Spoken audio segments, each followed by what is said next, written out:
Furland, Norway. 17 NATO member nations are participating in a 2-week trial called Unified Vision. An ambitiously named trial, but truly essential. I spent 8 months in Afghanistan in 2008 working coalition operations. And one of the big difficulties within coalition operations is that information sharing. Like Patricia, 1,250 participants from NATO member nations are involved in Unified Vision. The trial is based on the experiences of NATO member and partner nations in Afghanistan, Kosovo and Iraq, or, more recently, in Operation Unified Protector over Libya. It started out as an operation led by just a couple of nations and transitioned into a NATO operation, so that was a different approach for us. But the result of that was that national capabilities, national procedures had to become coalition and NATO procedures.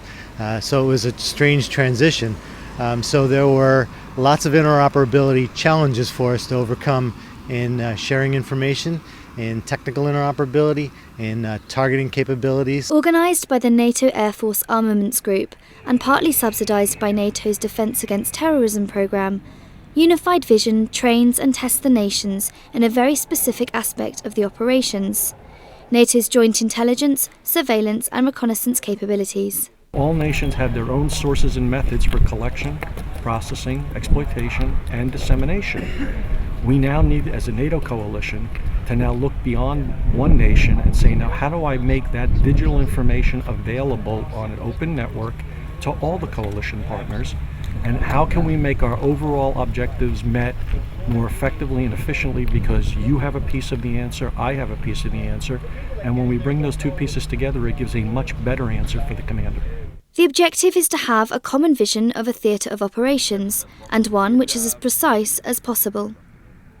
For example, in the event of a demonstration, unmanned aerial vehicles can gather information which will provide valuable intelligence. They will collect at first the number of demonstrators.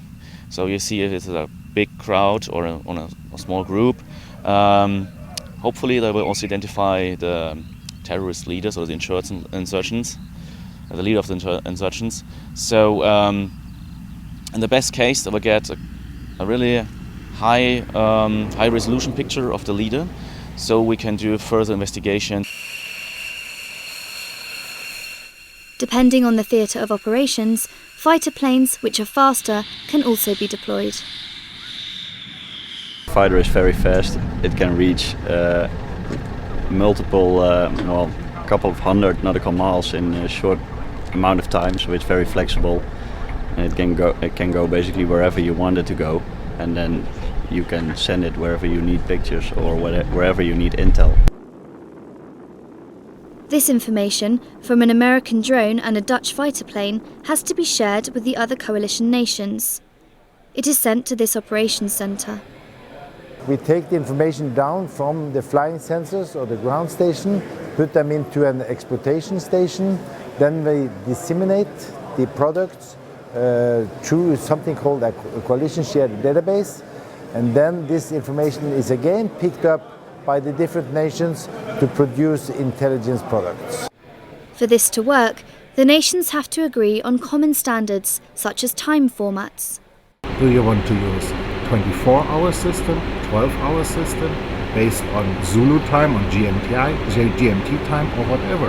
So these things you have to agree to easily exchange information.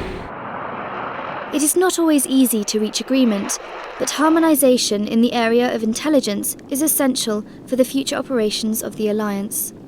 It's taken in Afghanistan 10 years to develop the Afghan mission network. This is because countries traditionally have not been very keen on sharing intelligence. You can understand. You have to build a level of trust. You have to make sure there are procedures in place to safeguard that intelligence. But I would say that it would be really silly for NATO, having spent 10 years through an organisation like JISR that we have here in Brussels, which collects, collates and distributes that intelligence. I say it would be silly, having taken such a long time to build up this level of trust once Afghanistan is finished, simply to allow all of these good contacts to dissipate. Because the next time NATO does a mission, we can't wait 10 years to establish an effective intelligence system.